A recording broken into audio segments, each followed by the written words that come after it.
Hello, Bacho. Let's read the given question. The question says, in the given circuit, no current is passing through the galvanometer if the cross-section area diameter of the wire AB is doubled.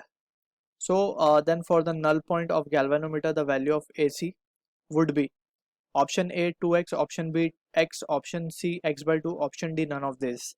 So first of all, we need to understand the working of this meter bridge. So meter bridge is based on the principle or the balance condition of Wheatstone network. So Wheatstone network की जब हम बात करते हैं, so let's suppose we have a Wheatstone bridge over here, जिसमें we can show the basic construction of it.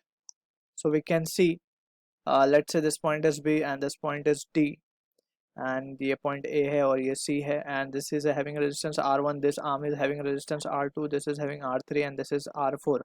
So if galvanometer shows null deflection, that is current through galvanometer is 0, और ये कब possible होगा? जब potential at point B is equals to potential at point D, है ना? जब कोई potential difference नहीं होगा तो current through galvanometer will be 0.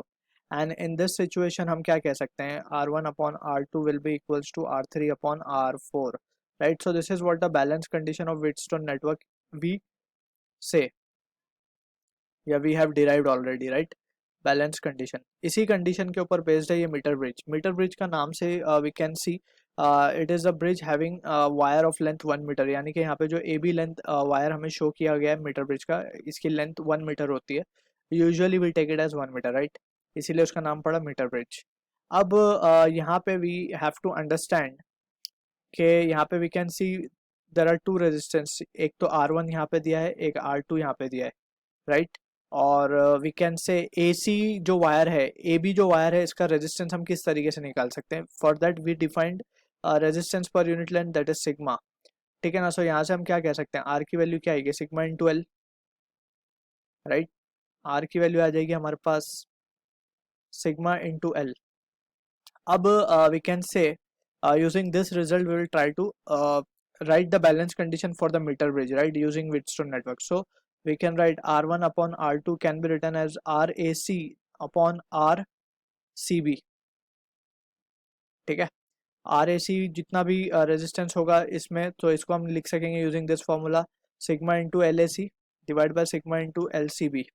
Sigma sigma cancel हो जाएगा. अब यहाँ पे हम लिख पाएंगे LAC अपॉन LCB को हम क्या लिख सकते हैं? 1 माइनस ऑफ LAC, क्योंकि हमें पता है कि जो वायर है AB उसकी लेंथ है 1 metre, right? So from this situation we can have this result, और इसी रिजल्ट को यूज करते हुए will try to answer the question. Also we need to understand about the resistance. Resistance basically we say resistance जो होता है it is directly proportional to length of the wire and it is inversely proportional to area of cross section. So जब इन दोनों को हम मर्ज करते हैं, so we have the value of R equals to rho L by A, where rho is the specific resistance या resistivity of the material. And यहाँ पे using this relation we can say, so now when we apply the relation we can say therefore R1 upon R2 can be written as RAC upon RCB, right? And from this हम क्या लिख सकते हैं कि R1 upon R2, RAC को हम क्या लिख सकते हैं?